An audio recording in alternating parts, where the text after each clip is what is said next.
महानुभाव संप्रदाय हा नुसता महानुभाव संप्रदायाला धरून नाहीये. महानुभाव संप्रदाय बाकीचं जिथं जिथं चांगले पडलेले ते वेचून महानुभाव संप्रदाय, जिथले जिथले महान अनुभव आहे, जिथले जिथले चांगले अनुभव आहे.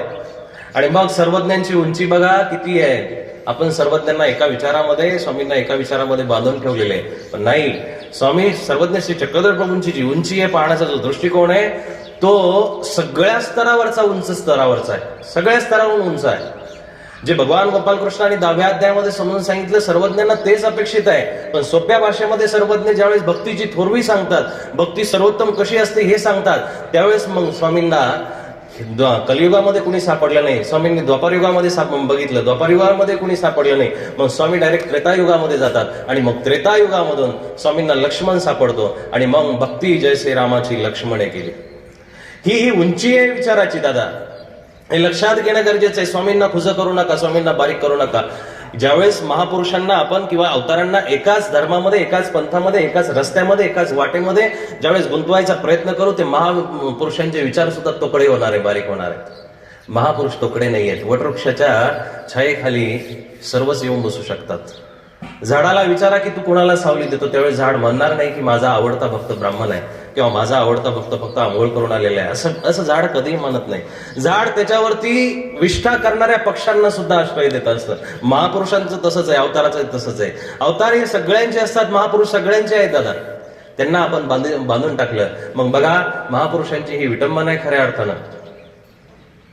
छत्रपती शिवाजी महाराज हे कुणाचे आहेत का? बाबासाहेब आंबेडकर हे कुणाचे आहेत का? ज्योतिबा फुले हे कुणाचे आहेत का? ज्या समाजाने विस्तृत असं, ज्या पुरुषांनी विस्तृत असं विचार समाजाला दिले, त्यांना एका समाजामध्ये बांधणं चुकीचं आहे. ही आपली शोकांतिका, ही आपला संकुचितपणा आहे की आपण त्यांना आपलं समजतो. सगळ्यांनी आपलं समजलं पाहिजे. सर्वज्ञ हे सगळ्यांचे आहे. नदी ही कुणाची नसते, ती दोन्ही काठाची असते. ती ह्या काठावरती जात असते, त्या काठावरती जात असते. आणि ज्या वेळेस नदींनी दोन्ही काठाला भेटणं बंद केलं दादा, तिचं डबकं होत असतं. मग ते फक्त मध्यभागीच असतं. तुम्ही ज्यावेळेस ह्या विचाराने वागणं बंद कराल, त्यावेळेस तुमच्या विचाराचं डबकं होणार आहे. म्हणून जिथं जिथं चांगलं आहे, जिथं जिथं चांगलं आहे. मग अर्जुनाला जी श्रीमंती दिली, ती श्रीमंती खऱ्या अर्थानं ज्ञानेश्वर माऊलीने दिलेली आहे. काल मी सांगत होतो प्रायश्चिताच्या ठिकाणी किती जण उपस्थित होते? तिघच जण होते भेटलेले मला, बरोबर. तिथं सांगत होतो की अर्जुनाची जी श्रीमंती आहे ती ज्ञानेश्वर माऊलींनी ओळखली आहे. सर्वज्ञांनी अर्जुनाला जे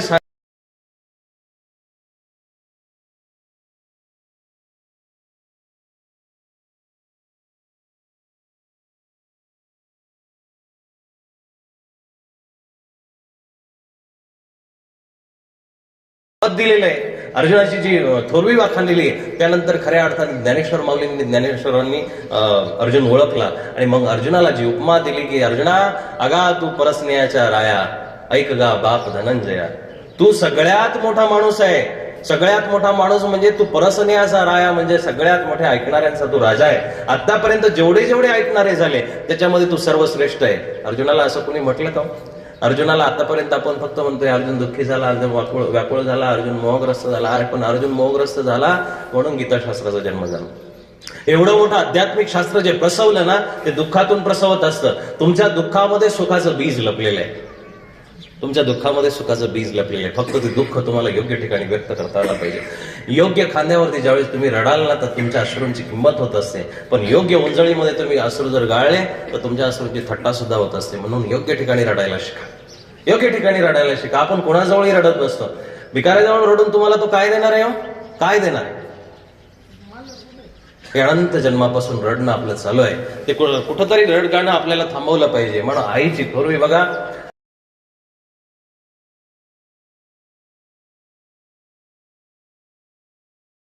आई समजली असेल तर सर्वज्ञ श्री चक्रधर स्वामींना समजली.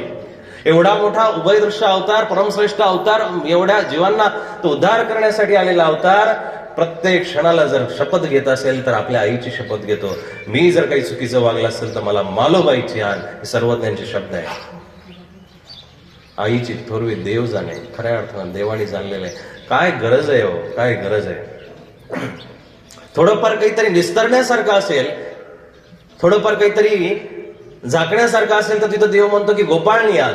म्हणजे गोपालकृष्णाची शपथ आहे, मला गोपालकृष्णाची शपथ. पण जिथं काहीच आता निराकरण करू शकत नाही, तिथं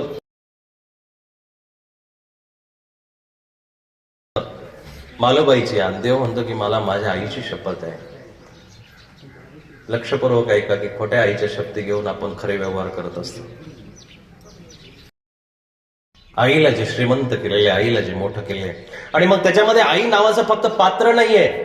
बघा, आई नावाचं नुसतं पात्र नाहीये, त्या आईच्या भावना आहेत.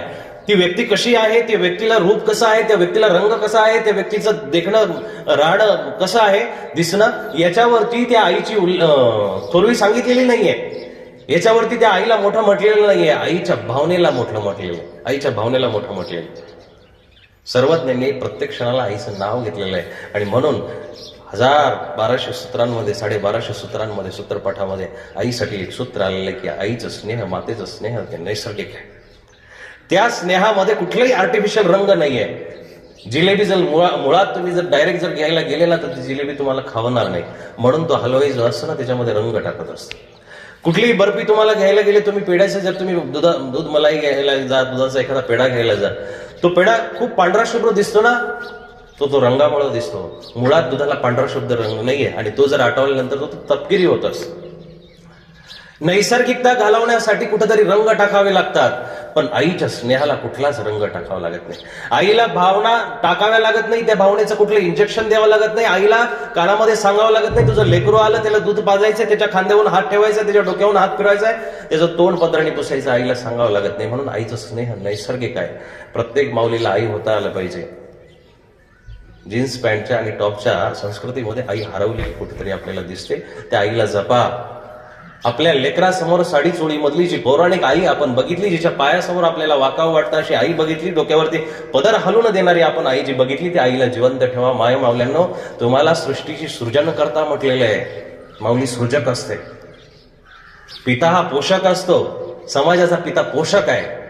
माऊली ही सृजक आहे. म्हणून महत्वाची कॅरेक्टर, महत्वाची जी काम आहे ना तुमच्याकडे दिलेली आहे. घरातली लक्ष्मी कोण आहे? बोला ना.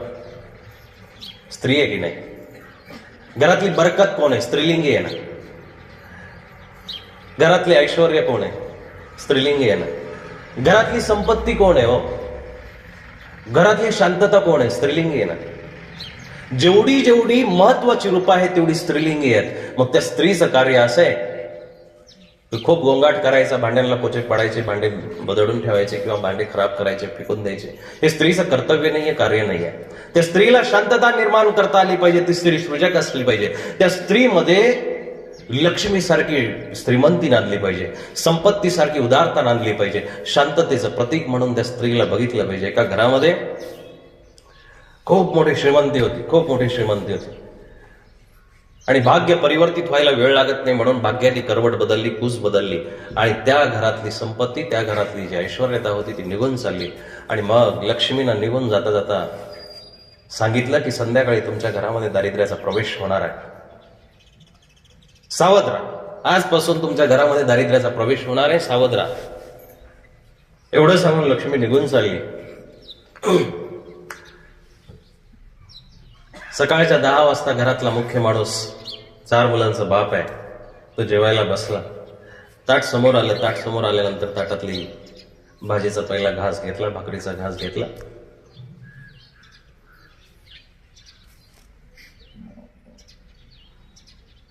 त्या भाजीमध्ये खूप मीठ जास्त झालेलं होतं. छोटस उदाहरण आहे पण तुमच्या लक्षात येईल.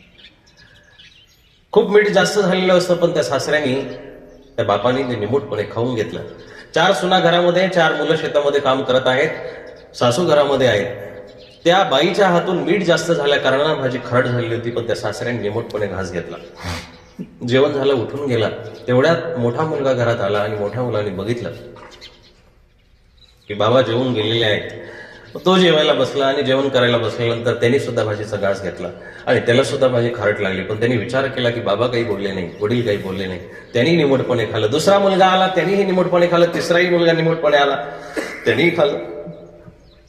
चौथा आला, आनंदात निघून गेले. कुठलंही भांडण नाही, कसली हदळापट नाही. लक्ष्मीना बाहेर निघून गेली. त्याच समयाला दारिद्र्याने प्रवेश केला होता. दारिद्र्याने पहिलं कार्य केलं की भाजीमध्ये मीठ जास्त झाल्यानंतर आता भांडण व्हायला पाहिजे, आता खडखडाट व्हायला पाहिजे, आता कलकल व्हायला पाहिजे होती घरामध्ये, पण झाली नाही. दारिद्र्य दिवसभर घरामध्ये राहिलं, संध्याकाळची वेळ झाली, लक्ष्मी येण्याची वेळ संध्याकाळची असते, त्यावेळी दारिद्र्य दारासमोर मनुष्य रूपाने उभं राहिलं आणि त्या माणसाला हात जोडले की ज्या घरामध्ये सकाळी मी प्रवेश केल्या त्या घरातल्या स्त्रीची बुद्धी मतिभ्रष्ट झाली, तिची बुद्धीला विसर पडला आणि तिनं 2दा मीठ टाकून सुद्धा जी भाजी निमूटपणे ज्या सासऱ्याने सहन केली, खाऊन घेतली, त्याच बापाचं जेवण झाल्यानंतर त्याचा मुलगाही निमूटपणे खातो, दुसराही निमूटपणे खातो, तिसराही निमूटपणे खातो. आणि ज्या घरामध्ये इतक्या शांततेनं एकमेकाचा आदर आहे, एकमेकाच्या विचाराला किंमत आहे, त्या घरामध्ये दारिद्र्य नावाची वस्तू राहू शकत नाही. दारिद्र्याने हात जोडले की बाबा तुम्ही लक्ष्मीचे खऱ्या अर्थानं वारसदार आहात, तुमच्या घरामध्ये लक्ष्मीच नांदली पाहिजे. दारिद्र्य निघून गेलं. अशा घरामध्ये मला सांगा परमात्मा सुद्धा येत असतो. परमात्म्याला सुद्धा अशाच घरामध्ये यावं वाटतं की ज्या घरामध्ये अशा पद्धतीनं राहणीमान आहे. म्हणून आपले विचार चांगले ठेवणं गरजेचं आहे. आईविषयी मी सांगत होतो की आई ही सृजक असते. ज्या घराला आईला सांभाळता आलं, ज्या घरामध्ये आईला संस्कार देता आले, त्या घरातले श्रीमंती भलेही तुम्हाला विटा मातीनं मोजता येणार नाही, त्या घरातली श्रीमंती भलेही तुम्हाला तिथल्या सोफा सेटनं, भलेही तिथल्या गाडीगुडीनं मोजता येणार नाही, पण त्या घरातली श्रीमंती तुम्हाला संस्काराने दिसणार आहे. म्हणून आयांना तुमच्या मुलांना जर द्यायच्या असतील भविष्यामध्ये तर संस्कार नावाची वस्तू द्या. तुमच्या प्रॉपर्ट्या देऊ नका बापांना. प्रॉपर्ट्या सातबारे हे आपल्या पण तुमच्या नावावरून जाणार आहे. ते जरी नाही गेले तरी ते कोर्टामध्ये जाऊन हिसकाडून घेतल्या जाणार आहे. घरदार सुद्धा आपल्या पण जाणार आहे. पण संस्कार हे तुम्हाला द्यावे लागतील. ते वारंवार द्यावे लागतील, वेळच्या वेळी द्यावे लागतील. आणि मग आज म्हाताऱ्या माणसांचा झालेला प्रपंच, काही अडचण नाही. ते त्या लोकांची 10व्याला उपस्थिती असली तर काही हरकत नाही, पण त्याही सोबत तरुणांची उपस्थिती असणं सुद्धा गरजेचं आहे. 10व्याला तरुणांची उपस्थिती असणं गरजेचं आहे. याचं कारण मी तुम्हाला सांगतो. तरुण लोकांनी 10व्याच्या प्रवचनाला का यावं की कमीत कमी आपला प्रपंच तर झालेला आहे, आपल्या 10-20 वर्षामध्ये कुठेतरी जाणार आहे, संपणार आहे, पण तरुणांना व्यवस्थित कसं जगावं हे 10व्याच्या प्रवचनामधून शिकायला भेटणार आहे. जगाच्या पाठीवरची सगळी श्रीमंती एका बाजूला, आईचं प्रेम एका बाजूला असतं. रामाने लंका जिंकली, पूर्ण लंका जिंकलेली. आता वापस जाण्याच्या तयारीमध्ये सगळेजण आहेत आणि पण लक्ष्मण शोधाशोध करायला लागला की राम कुठे गेले, राम कुठे गेले. राम लंकेच्या बाहेर एका बाजूला एका झाडाच्या जवळ एका दगडावरती बसलेले. लक्ष्मण शोधतोय. लक्ष्मणाने शोधत शोधत रामापर्यंत आला आणि आल्यानंतर लक्षात आलं इथं राम बसलेले आहे. दबक्या पावलाने लक्ष्मण जवळ जातो. तो रामाच्या हुंदक्याचा लक्ष्मणाला आवाज आला. बघा, एवढा पराक्रमी माणूस झाल्यानंतर सुद्धा तो रडतो कशासाठी, या उदाहरणातून तुम्हाला लक्षात येईल.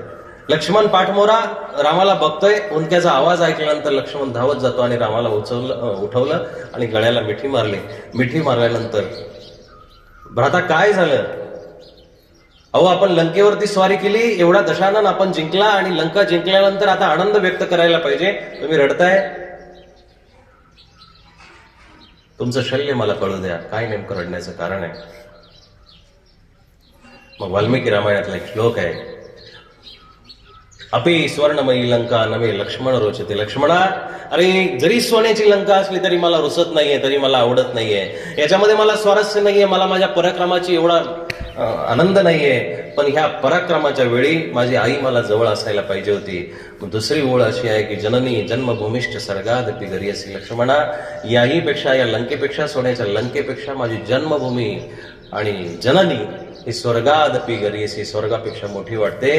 आज माझा हा पराक्रम बघायला माझी आई मला जवळ पाहिजे होती. मला इतक्या अंतरावरती आता परत जाऊन आईचं दर्शन घेणं गरजेचं आहे, मला आईच्या जवळ जाणं गरजेचं आहे. एवढी मोठी माणसं आईसाठी व्याकुळ होतात. त्याचं कारणच असं आहे की आई ही सृजनात्मक जीवनामध्ये तुमच्या असते. ती सृजन करणारी तुमच्या जीवनामध्ये असेल, पण आपल्याला विषयाचे वारे लागलेले असल्या कारणानं, जगाचा ध्यास लागला असल्या कारणानं आई वारंवार सल्ले देत असते की बाळा गाडी हळू चालवत जा, बाळा जपून जात जा, बाळा फोनवरती जास्त बोलत नको जाऊ, फोन जास्त बघत नको जाऊ. पण ते वारंवार टोचणं, वारंवार कानामध्ये पडलेलं बोलणं आपल्याला ते कडू वाटतं आणि कडू वाटल्या कारणानं आपण त्या आईचा किंवा त्याच बापाचा आपण द्वेष करायला सुरुवात करतो. होतं की नाही? द्वेष सुरू होतो, विनाकारणाचा द्वेष सुरू होतो. मग त्या आईची किंमत आपल्या नजरेमध्ये कमी होत जाते. त्याच आईला आपण कधीतरी असे अपशब्द सुद्धा बोलतो, आई तुला काही कळत नाही, गप्प बस. बोलतो की नाही? चुकीचं आहे. आई ज्याच्या ज्याच्या जीवनामध्ये आहे त्यांनी त्या आईचं महत्व जपलं पाहिजे.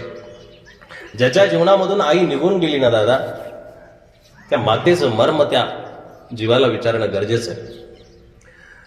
दारासमोर एखादं झाड असावं, त्या झाडाने कितीही भरदार आपल्याला फळं दिलेली असावी, किती सुंदर सुंदर अशी मधुर फळं दिलेली असावी,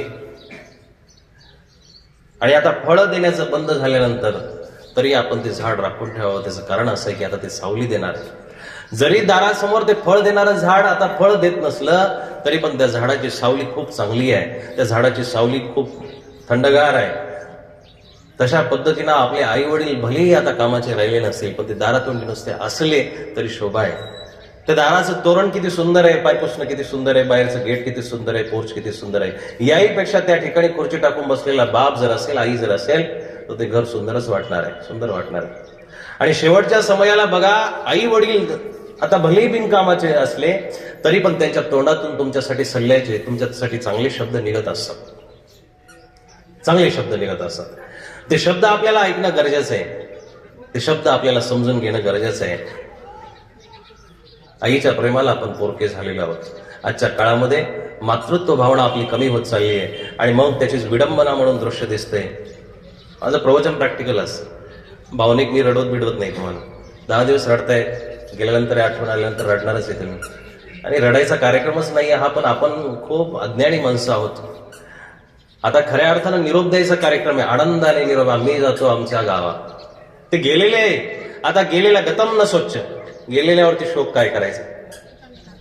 आता रडून ती वापस गोष्ट येणार नाहीये. आता वापस जर येणार नाहीये तर तिला आनंदाने निरोप द्या की तुम्हाला. आणि मग ती प्रार्थना करायची आपल्याला. सरतेशेवटी आपण प्रार्थना करणार आहोत की तुम्ही ज्या ज्या ठिकाणी गेलेले आहात त्या ठिकाणी परमात्मा तुम्हाला लाभो. तुम्ही जर पुनर्जन्माला येणार असाल तर चांगल्या जन्मामध्ये या. तुम्ही जर शेवटला गेले असाल तर तुम्ही नक्कीच मोक्षाला जा. देव तुम्हाला आपलं चरण देव, देव तुम्हाला कैवल्यपद देव, ही प्रार्थना करायची आहे. रडून आपल्याला त्यांना वापस बोलवायचं नाहीये. आपण बोलत असतो, बरे असते, बरं झालं असतं, असते तर काय झालं असतं. अरे काय, कशासाठी असल्यानंतर आपण त्यांची किती किंमत करतो हे पण विचारणीय आहे.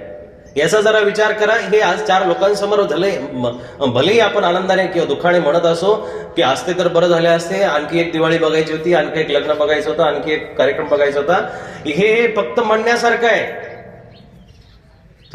तुम्हाला थोडंसं टोचल ही गोष्ट, परंतु समाजाची वास्तविकता आहे. या गोष्टी म्हणण्यासारख्या असताना किती हेळसांड झाली. आणि मग याचीच उदाहरणं भारतामध्ये सगळ्यात जास्त महाराष्ट्रामध्ये वृद्धाश्रम उघडले गेलेत, महाराष्ट्रामध्ये उघडल्या गेलेत. याचीच उदाहरणं आहे की असताना किती हेळसांड होते, असताना किती हेळसांड होते. म्हणून हेळसांड करण्यासाठी आईबाप नकोय. त्यांची तुम्हाला जपवणूक करता आली पाहिजे. छळवणूक करणारे तर भरपूर आहेत, भरपूर आहेत. मग बघा, त्रेतायुगापर्यंत परत जावं लागेल की त्रेतायुगात जन्माला आलेला श्रावण परत जन्माला आलेला नाही तर किती माध्यमांनी तुमची लगेच माईक घेऊन, चॅनलचे कॅमेरे घेऊन, किती पेपरांनी तुमची न्यूज घेतली असती, खबर घेतली असती, पण श्रावण परत जन्माला आला नाहीये. त्या वेळेचा श्रावण आजही लोक वाकारतात, त्या वेळेचा श्रावण बाळ आजही लोकांच्या तोंडावरती आहे. पण त्या श्रावण बाळाचं चरित्र ऐकून परत श्रावण का जन्माला येत नाही. ही आपली जपवणूक नाही, आपण छळवणूक करतोय. म्हणून आई वडिलांची छळवणूक करण्यापेक्षा त्यांची जपवणूक करा, त्यांना जपा. जिवंतपणे गेल्यानंतर आता कितीही शोक केला, गेल्यानंतर आता किती मोठे दहावे घातले, वर्षश्राद्ध घातले, ते बघायला येणार नाही ना दादा. माणसं अहंकाराने इतकी भरगच्च भरलेली आहे, इतकी भरगच्च भरलेली आहे. पण बघा दादा, एक गोष्ट सांगू इच्छितो, बापापेक्षा कोणीही मोठा नाही आहे. बापापेक्षा कोणीही मोठा होत नाही. बाप अधिकाराने सांगू शकतो की तू माझा मुलगा आहे, पण तुम्ही अधिकाराने नाही म्हणू शकत की हा माझा मुलगा आहे. ते कॅरेक्टर तुम्हाला नाही जमणार. बापाला तुम्ही म्हणू शकता की तुम्ही माझा मूल आहात, नाही म्हणू शकत ना आपण. बापापेक्षा एक गोष्ट आपल्यामध्ये कमी आहे की बापाला आपण मुलगा म्हणू शकत नाही, पण बाप तुम्हाला मुलगाही म्हणू शकतो, बापही म्हणू शकतो. म्हणून बापापेक्षा कोणी मोठा नाही आणि आईपेक्षा आपणही मोठं नाहीये. आईना आपल्याला ज्या परिस्थितीमध्ये जीवन दिलं त्या परिस्थितीमध्ये आपण करूच शकत नाही, करूच शकत नाही. त्या परिस्थितीला आपण तोंडच देऊ शकत नाही. ज्या पद्धतीने आईवडिलांनी आपल्याला सांभाळलेले, ती परिस्थिती आता राहिलेली नाहीये. पावला पावलाला हॉटेल उघडलेले आहेत आणि मग कुठं विचार करा, पूर्वीची माणसं घरामधून निघायची तर 2 भाकरी बांधून निघायची आणि त्याच 2-4 भाकरी 4-4 दिवस तुकडा तुकडा मोडून खायची, चटणी करून खायची. आज पावला पावलाला हॉटेल निघालेत, पावला पावलाला तासाला आपण हाल्ट घेतो, विराम घेतो आणि पावला पावलाला आपण खात जातो. आणि तरीही म्हणतो की तुमचे दिवस वेगळे होते, आमचे दिवस वेगळे होते. त्या आईबापासारखं एक दिवस तुम्ही वागून बघा ना, एक दिवस वागून बघा, नाही जमत आपल्याला, जमणार पण नाहीये. म्हणून त्या आईवडिलांची आपल्याला जपवणूक करणं गरजेचं आहे की त्यांनी काढलेले दिवस आपल्याला काढता येणार नाही, त्यांनी केलेल्या गोष्टी आपल्याला जमणार नाहीये. अर्जुनाला भगवंतानी हेच वारंवार सांगायचा प्रयत्न केला की तू आता वर्तमानानुवर्तन दे, वर्तमानामध्ये जग. आणि आता त्यांच्या शरीराला बघू नको, त्यांच्या देहाला बघू नको, आता त्यांच्या वर्तणुकीला बघ. आणि चुकीच्या वागणाऱ्या माणसाला संपवण्यासाठी परमात्मा येत असतो, अधर्माला संपवण्यासाठी परमात्मा येत असतो. अधर्माला संपवलंच पाहिजे, पण आता अधर्माची आता आपण जपवणूक करतोय असं दिसतंय. आता अधर्म वाढतोय, आता अधर्म मोठा होत चाललाय. चुकीचं आहे की नाही? चुकीचंही नाही. आणि मग एक सुंदर कविता अशी म्हटलेली आहे, इथे फुलांना मरण जन्मता, दगडांना पण चिरंजीविता, बोरी बाबळी उगाच जगती, चंदन माती कुठार, अजब तुझे सरकार उद्धवा, अजब तुझे सरकार. चांगल्या माणसाला मरण यायला लागले, चांगल्या माणसाला दगड फेकायला लागले. ज्या झाडाला फळं लागली त्या झाडाला दगड मारतात माणसं. जो माणूस चांगला वागायला लागला त्याला त्रास देणारी माणसं समाजामध्ये निर्माण व्हायला लागली. ज्या माणसाकडे सद्गुण आहे त्याचा आश्रय कमी करायला माणसं लागली. आता अधर्म वाढतोय, आता अधर्म वाढतोय. आणि मग ह्या अधर्माला मिटवण्यासाठी एक ना एक दिवस कुठंतरी रोगराईच्या रूपाने म्हणा, कुठंतरी संहाराच्या रूपाने म्हणा, कुठंतरी परमात्मा हळूहळू आपले शस्त्र सोडत राहिला, सोडतोय. तुम्हाला कळत नाहीये, मला कळत नाहीये, पण नक्की लक्षात घ्या, परमात्म्याची अवकृपा आपल्यावरती हळूहळू होताना दिसते. आपण भलेही बाहेरच्या रूपाने धनधान्य संपन्न होत चाललेलो आहोत, बाहेरच्या रूपाने आपण आता आपले घरं चांगले सुधारलेली आहेत, आपल्या गाड्या चांगल्या मोठ्या झालेल्या आहेत, आपले कपडे चांगले कडक झालेले आहेत, हे बाह्य स्वरूप आपलं सुंदर होत चाललेले आहे. पण अंतर स्वरूपाने आपण परत दरिद्री व्हायला लागले, पुन्हा आपण भिकारी होत चाललेले आहे. तो 10 रुपयाचा, मग मी वारंवार सांगत असतो की तो दारासमोर, मंदिराच्या समोर एखादा भिकारी भीक मागत असेल, रुपया मागत असेल, तो भिकारी एक वेळेस परवडला. तो भिकारी परवडला की तो रुपया मागतोय, 10 रुपये मागतोय, त्याची भूक भागवतोय. पण मंदिरामध्ये जाऊन 10 रुपयाचा विडा ठेवून करोड रुपयाचा प्रपंच मागणारे आपण खऱ्या अर्थाने भिकारी आहोत. खऱ्या अर्थानं आपण भिकारी आहोत. आपलं भिकार पण आपल्याला लक्षात येत नाहीये. बाहेरून आपण श्रीमंत झालेलो आहे, आतून श्रीमंत होणं गरजेचं आहे. आतून श्रीमंत होण्यासाठी आपल्याला आपला धर्म कळणं गरजेचं आहे.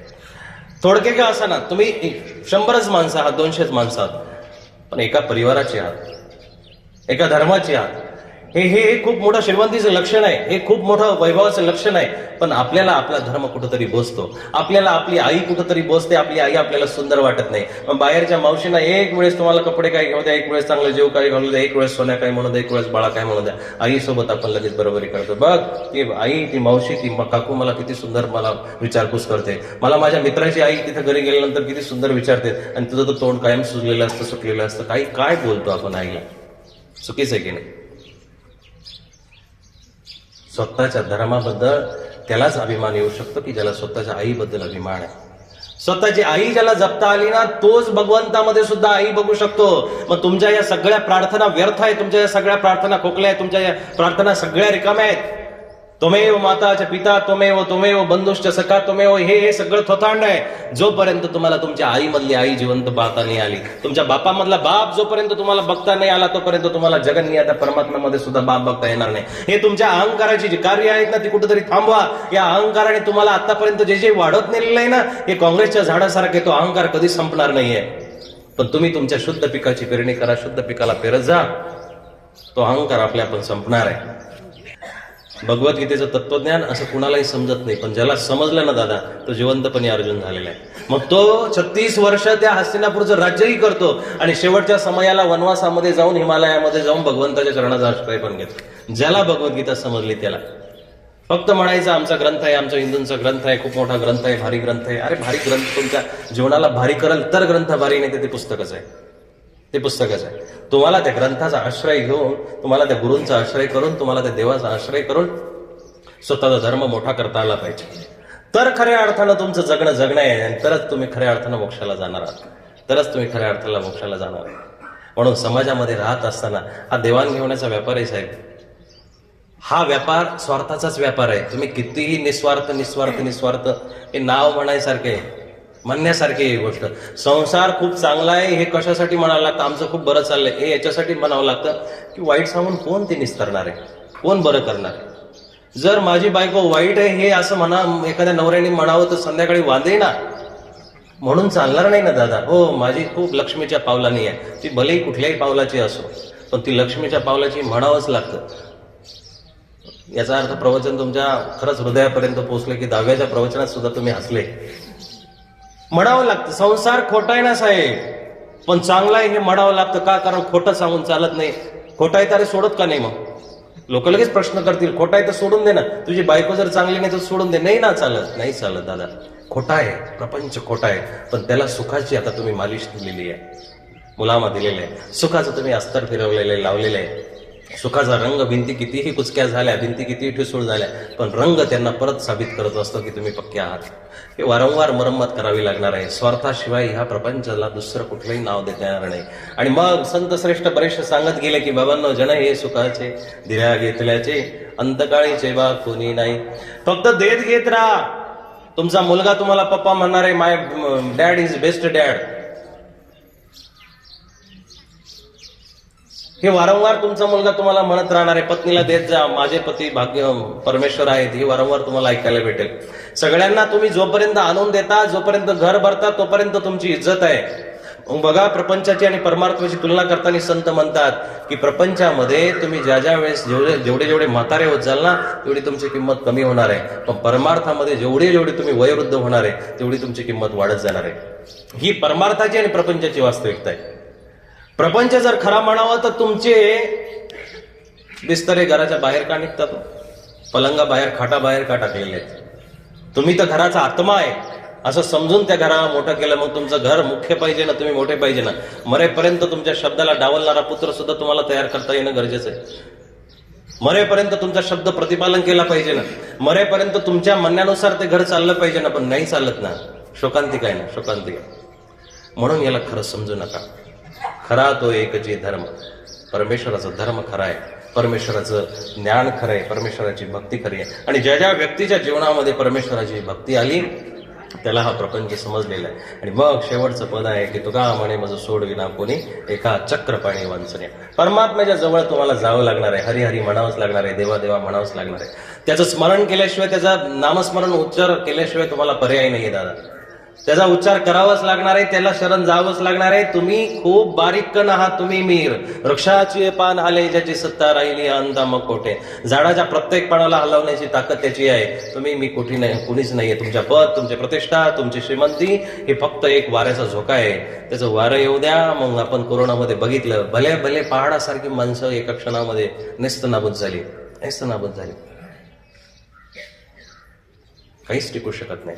म्हणून कृतज्ञता व्यक्त करणं गरजेचं आहे. कृतज्ञता व्यक्त करा, आपल्या आईविषयी करा, आपल्या बापाविषयी करता की बाबा दादा तुम्ही मला जे दिलं ते भरपूर आहे, भरपूर आहे. म्हणा ना, एकदा आपल्या बापाला मिठी मारा आणि म्हणा की दादा तुमच्यासारखा काय होतं, तुमच्यासारखं माझ्यावरती प्रेम कोणी केलं नाही, तुमच्यासारखं मला प्रतिपालन कोणी केलं नाही, तुमच्यासारखं मला सांभाळलं कोणी नाही, तुमच्यासारखं मला आदर कोणी दिला नाही, तुमच्यासारखं मला मारहाणही कोणी केली नसेल, तुमच्यासारखं मला शिक्षण कोणी दिलं नाही, तुमच्यासारखं मला वळण कोणी लावलं नाही. म्हणा ना एक दिवस. जगाच्या पाठीवरती एकही बाप आतापर्यंत तयार झालेला नाही की त्यांनी पोराच्या हातामध्ये दारूची बाटली आणून दिली असेल. झाला का? बापाने कधी चुकीचं वळण लावलेलं नाही. चुकीचं वळण तुमच्या कुसंस्काराने लागलेलं आहे. तुमचे कुसंस्कार तुमच्या वाकड्या पावलाने जात असतात. रंगूआई नावाप्रमाणेच कृष्णाच्या प्रेमामध्ये रंगलेली आहे, ती देवाच्या चरणाजवळ त्याच्या भक्तीमध्ये रंगलेली आहे, रंगायला गेलेली आहे. अनुप जलोटाचं एक सुंदर भजन आहे की त्याच्यामध्ये अनुप जलोटा स्वतः म्हणजे सूरदासाचं भजन आहे. श्याम ना रंगावू मैं हरी ना रंगावू मोहे रंग दे चुनरिया म्हणून एक भजन आहे. त्या भजनामध्ये की मला दुसरा कुठलाच रंग नको, मला दुसरा कुठलाच रंग नको देवा, मला फक्त तुझा रंग दे. तुझ्या रंगामध्ये रंगवण्याचं सामर्थ्य तुला जर देता येतं असेल तर तुझा रंग दे, आणि तुझ्या भक्तीच्या रंगामध्ये रंगल्यानंतर मला रंगीबिरंगी साड्या नको, रंगीबिरंगी कपडे नको, रंगीबिरंगी लुगडे नको, मला तुझ्या रंगाचा रंग दे. आणि मग महानुभाव संप्रदायाचं समर्पण बघा की तरुण मुलगी झाल्यानंतर तिचे दर दिवसाला ड्रेस बदलत असतात, दर दिवसाला साड्या बदलत असतात. पण महानुभाव संप्रदायामध्ये ज्या साध्वीनं प्रवेश केला, जिवंतपणी ती बाई त्या परमेश्वराला समर्पित होते आणि जीवनभर एका वस्त्रामध्ये त्याच्या समोर नांदते. खरा संसार त्याच्या समोर केलेला आहे साध्वींनी. आयुष्य शेवटाला जाईपर्यंत त्या बाईना जर कपडे बदलवले, गुलाबीचा काळा झाला, पिवळा झाला दिसला, तर मला सांगा आयुष्यभरापर्यंत, शेवटभरापर्यंत एका वस्त्रामध्ये ती राहते. हेच खऱ्या अर्थानं परमेश्वराच्या रंगामध्ये रंगणं आहे.